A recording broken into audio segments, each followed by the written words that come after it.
Welcome to this session, Supporting Learners with Autism During Unstructured Times. I'm absolutely delighted to let you know that I've been joined by Karen Ferguson this afternoon. Karen is the Director of Linrow Education. She's based in the northeast of England and she knows a lot. She knows a thing or two, shall we say. So hello Karen, how are you? Hello, I'm very well, thank you. Now, could you just give us a quick, brief tour of your background? Where have you cut your teeth with autism? So I started in mainstream, and I think I first encountered autism in mainstream. And then I went into a general special school with moderate learning difficulties. And from there, I went into an autism-specific unit attached to a mainstream. And then I became head teacher at an autistic-specific school for complex needs in the northeast. So that was really interesting. But I also come from a family background as well. I have a sister with autism, so I kind of come from both points of view, the educational side, but also that personal side.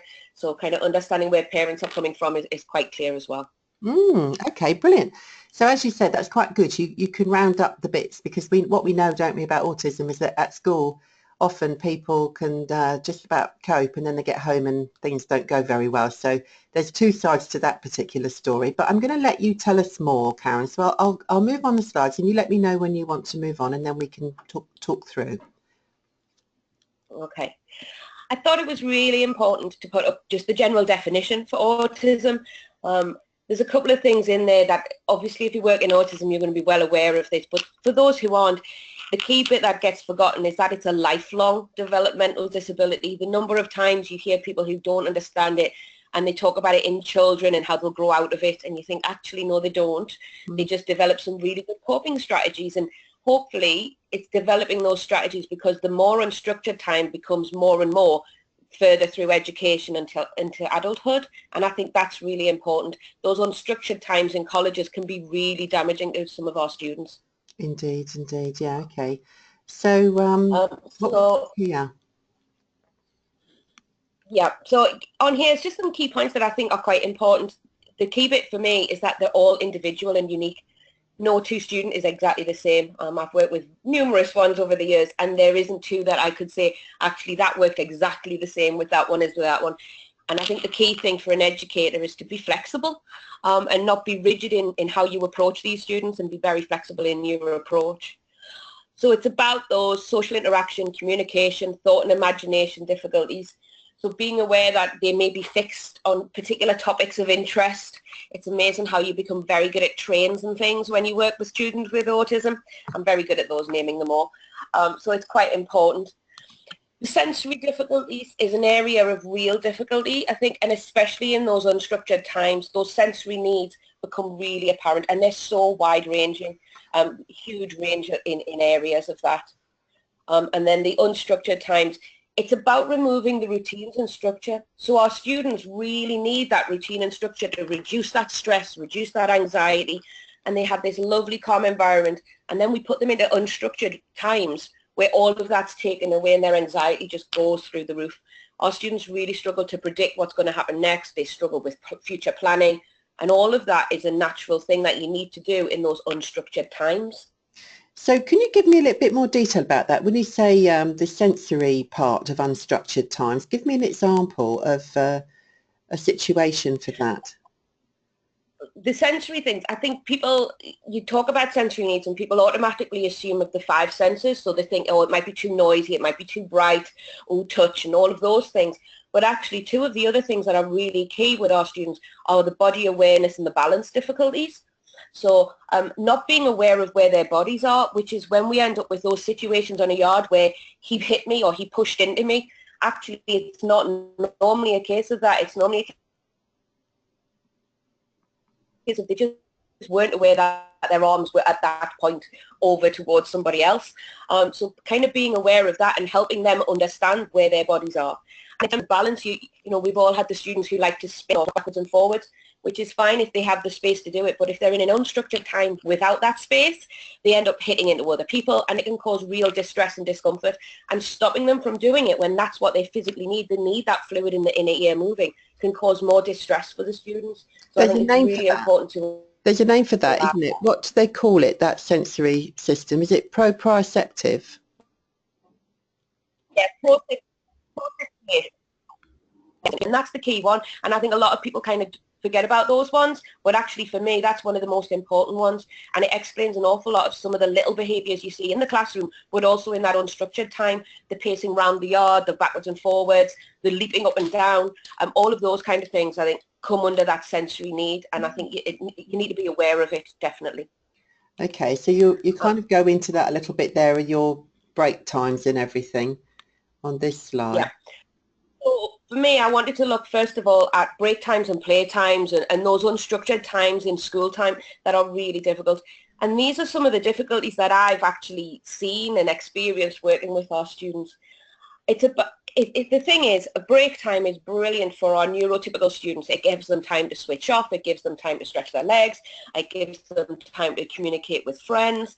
All those things I've just mentioned are all the things that our students with autism don't want. So they end up with a major sensory overload. So it's total overstimulation. So there's too much noise. It's very loud on the yard.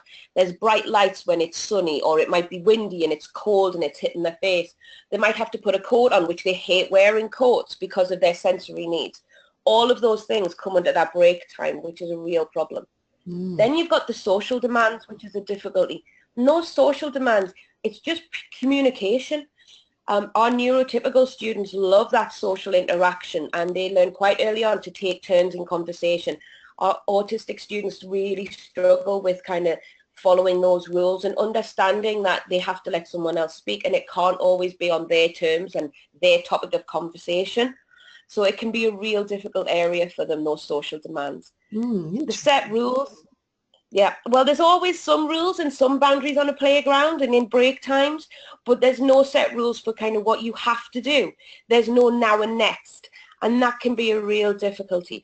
So kind of being allowed to just kick the football around where they want.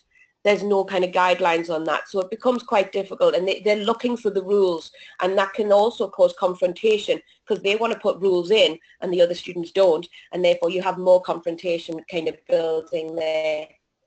It's just too busy. There's too many people for them. Yeah. Especially if you're talking about students who often have time out of the main classroom. You know, you're talking about a student who might be in a class of 3 people, and suddenly you're putting them onto a yard with hundreds. It's just an awful lot of people. And the way I get people to think about it, it's when you've been in your car on your own driving to a big busy shopping centre, and the one in the northeast is the metro centre, and it's lovely and quiet in your car, and then you get in there and all of a sudden there's hundreds of people and it's loud and it's noisy and there's people bumping into you. It's like that for our students, but if you imagine they do that every day, sometimes 3-4 times a day, they have to cope with that, so it can be really difficult. The excitability one is more other students can be very excitable, so there can be lots of noise, which can cause problems, but also it can build up their anxiety, so they become very kind of hyper almost. So they have difficulty then coming back into a classroom and calming back down. They've got to come back in and then suddenly have behaviour for learning again. And it's really difficult for them to switch between the two areas. And the wearing bit, it's exhausting. It's tiring for them. If you imagine you're trying to...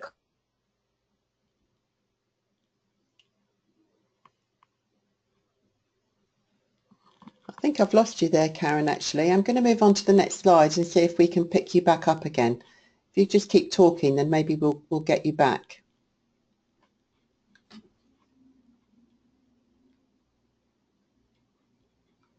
Okay, we seem to have lost Karen, which is a bit of a shame. If anyone else is having troubles hearing me, I guess the best thing to do is to just raise your hand again, because I can't tell otherwise. We've got obviously got issues. You can hear me, so that's good. I've got lots of green hands saying you can hear me. That's brilliant. So I'll carry on, and hopefully we'll get Karen back online in a minute. I don't know whether it's just a connection, but it can't be mine. It must be Karen's. So we've got here, this is another slide that Karen's actually given to me. And she did make the points previously about the fact that going from your classroom and out to the break time is the bit of difficulty. Are you there, Karen? Yes, I'm here. Can you hear me? I can hear you now. So we've moved on to the next slide, which is strategies. Yes. We didn't lose you for long. So if you'd want to pick up where you've left off now with the difference between the classroom and the break time, and then back to the classroom again. Yes. So we're expecting our students to go from very much structured, routine, lots of rules, direction, no real independence. They're told exactly what to do, and they're in very small groups. And then we put them out on the yard with huge numbers of people, no rules, lots of sensory overload. It's just an awful lot for their bodies and them to cope with. So they actually become very exhausted. So you'll often find when they come in, you will often get behaviours demonstrated straight after breaks and lunch times. And actually it's because of that anxiety and that build up and that tiredness building up inside, and that's what causes a lot of the difficulties there. Okay. I'll talk about these strategies. There's a few ideas there which I think are quite important. Structure, which I know sounds strange when it's in unstructured times, but it's giving them some options of structure. So I've done challenge activities where they have cards and I've put them around the yard. So it's almost like a treasure hunt for them where they can go and hunt things out. And it just gives them a task, but they're moving around, they're outside, they can do it with peers. It gives them things. Also, I've had a challenge wall where they could write challenges to each other. Who can do 50 star jumps? Who can touch their toes straight leg? Things like that. And it just gets a little bit of chat amongst them, and it works really well. So that challenge can be a really easy thing to do, but really helps your students. Sounds Having like a quiet area. Sorry? That sounds like torture. Yeah. Well, it's amazing how much they enjoy it. It's when they get the staff involved as well, and you think this wasn't the best idea. I'm having to do star jumps now at break. Exactly. I've done that before as well. In terms of a quiet area, it's about having a quiet area, but making sure it's kind of limited numbers in the quiet area. So almost like they have passes, or they have days that are their days for going in, so that they can work out when they can go in. Because otherwise, sometimes those quiet areas become more noisy than the main yard if you've got lots and lots of people talking at the same time. So kind of having some guided areas for that. The support one I think is important, because I'm not just talking about one-to-one support with staff. I'm talking like a buddy system. So having your staff, and it links in with the next one, pupil awareness, making sure your students understand the other students. So we're not talking about naming students, we're just talking about difficulties some people may have and areas that they need to develop, and linking it in with things. So talking about how some people might not like to communicate, or they might find difficulty in that, and actually they really prefer this, and giving the students ideas. I've always found it really useful, especially when I worked in a school attached to a mainstream. We did assemblies in the mainstream so that the mainstream students understood the students who were coming in to access the school, and it was really positive. They really wanted to help, they wanted to be those buddies, those mentors, and it can be a really simple but really helpful way of doing it. Organising particular sensory activities and games, basketball, football, things like that. If they've got rules and there's somebody overseeing it, then they're going to respond to it positively. Having clubs in place, I know Lego club's a really good one. Music club, things like that, where they can do it, whether it's in the yard or whether it's actually in the school. It's looking at those things. And the bottom one for me is really vital, that parent-school conversation. And it's about making sure that you know what's going on at home as well, because it might be that all of a sudden something's happened at home that they don't want to go out on the yard. Or it might be that mum uses a strategy for getting them to play out that you could use in school. And again, sharing what you use in school with mum at home so that it can be backwards and forwards. Because if we're doing that holistic approach, it's going to be better for the students. There's such a lot of things there to think about. And I'm very pleased that you've given us such a wide variety of strategies, because I think that from whatever age the student, there's going to be things in there that you can pick up on. I quite like the idea of Lego club for the younger ones. That's really good. But I've been to some colleges where they have massive, great big chess games in the areas, you know, where they can sit and do that, play chess with huge pieces and stuff like that. But something to structure the session is what you're saying, isn't it? It's to give them something to do. Yes, definitely. Okay. That's what you need, that structure. Okay, so let me look at the next one then. You've talked about teach them some skills. Yeah. So in terms of kind of the difficulties our students are going to see, it might be that actually we could teach them some skills so that it becomes a lot more manageable. So the first one is those conversation skills. So kind of in terms of role playing, practicing, doing it in the classroom, getting them used to the fact that they have to take turns, or if they're communicating in another way, teaching the signs to other students in the class. Because what I have seen is there'll be one student using Makaton signing, but nobody else in the class apart from the teacher understands it. And you think actually it would be really useful if it was taught to the whole class, because then everybody could communicate with this student. So things like that's really useful.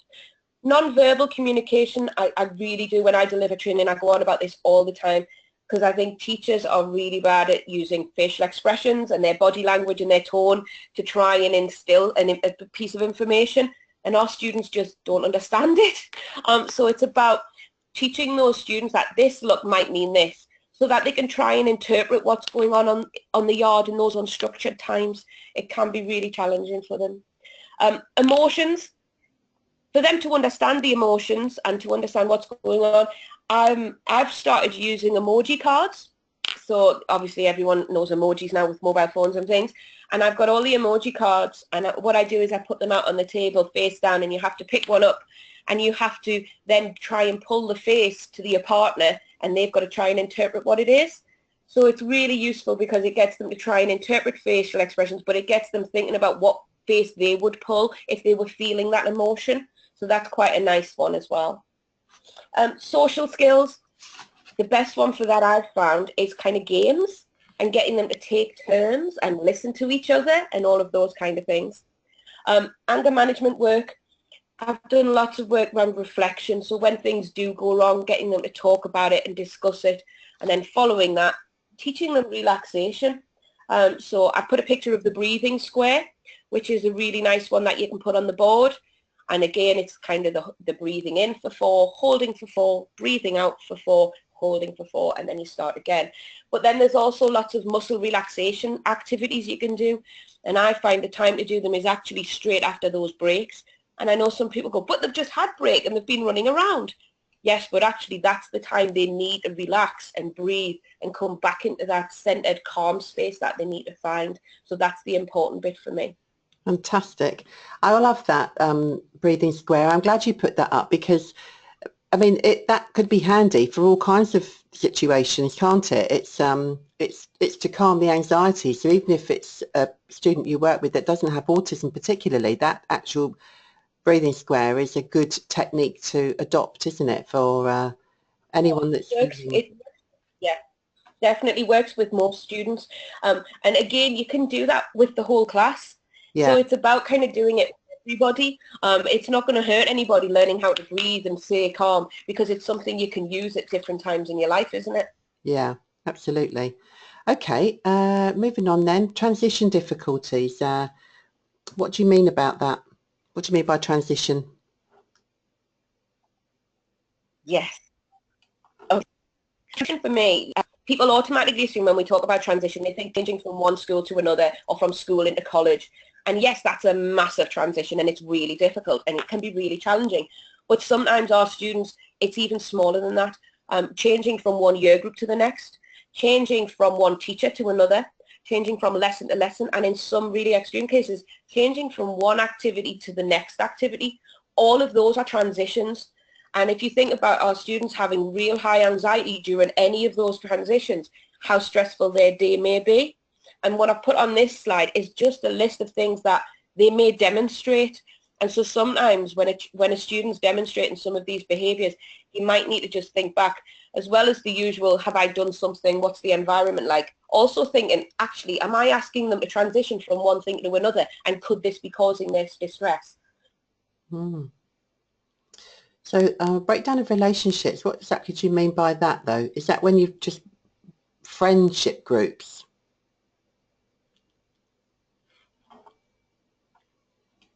Can you hear me, Karen?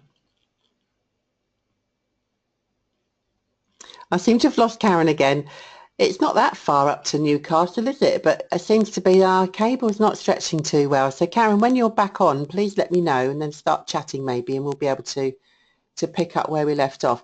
A couple of people have made some comments in the question bit, which I think is good. Rachel, you mentioned that the breathing strategy during exams, absolutely, and we all know all about that at the moment, don't we? And you've also asked about the name of the inner ear part, which is where, I don't know whether you meant when we were talking about proprioceptive stuff, when it's the fluid in the brain that gets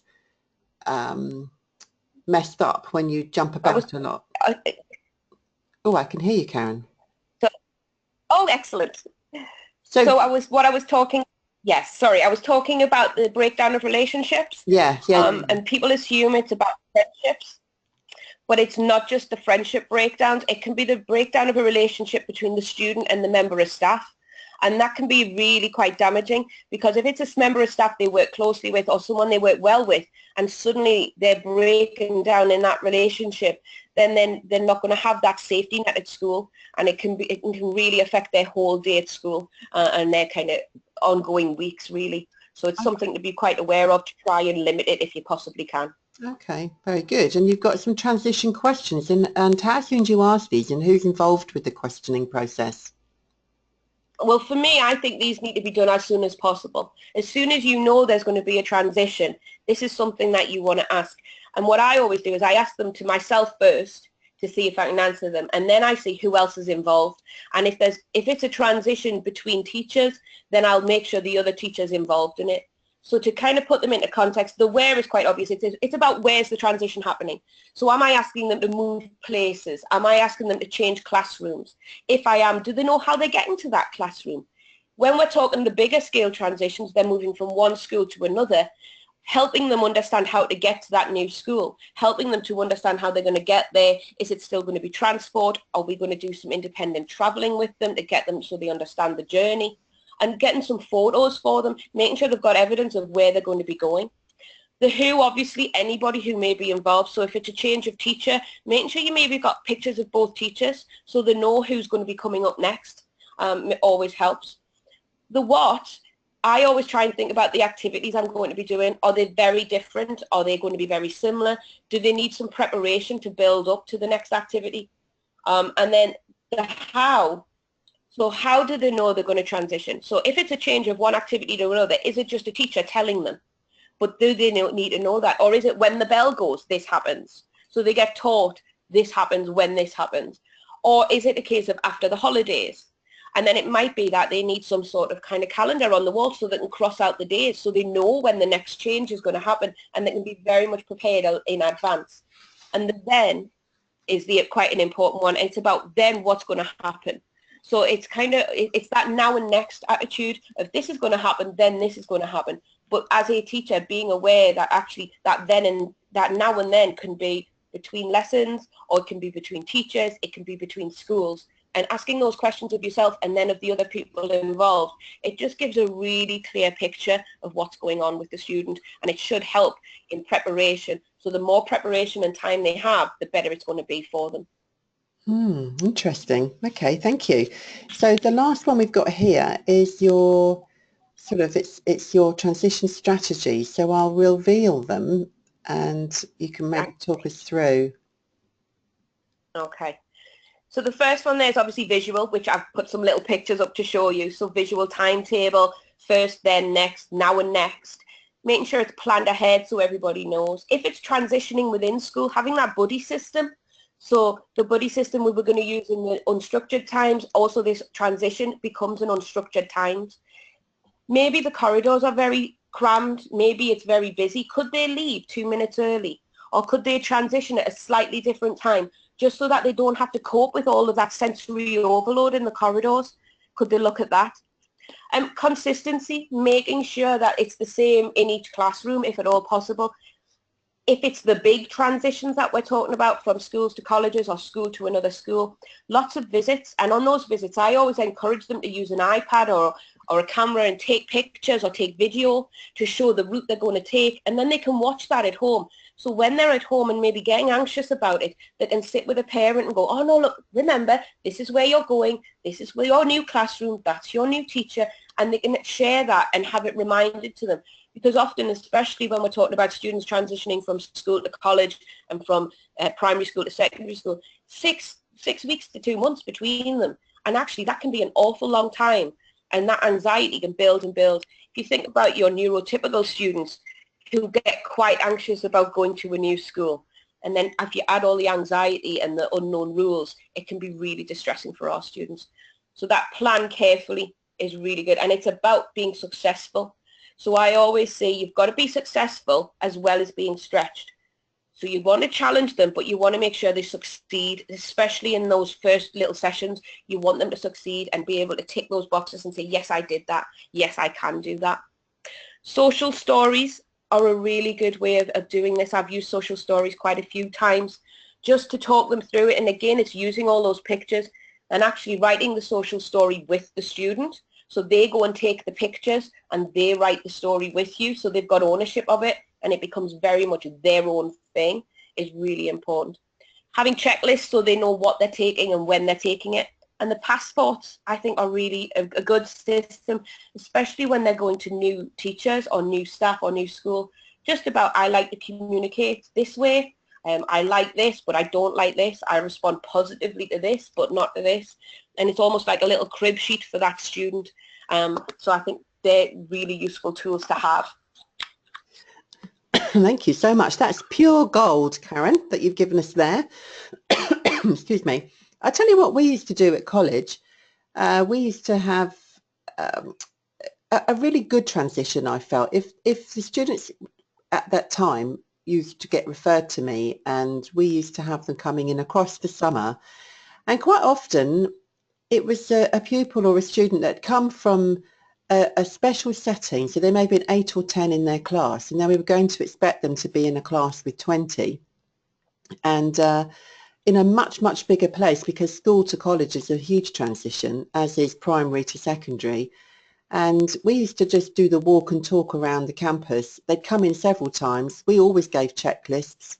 This is what you're going to need. And most of the time, the students wanted to know how many steps it was from their classroom to the canteen, from their classroom to the toilets, from their classroom to the, you know, wherever. They needed to keep walking and talking, all of that. It's so easy to do because people are in college over the summer. It's not as if it's completely shut like at school.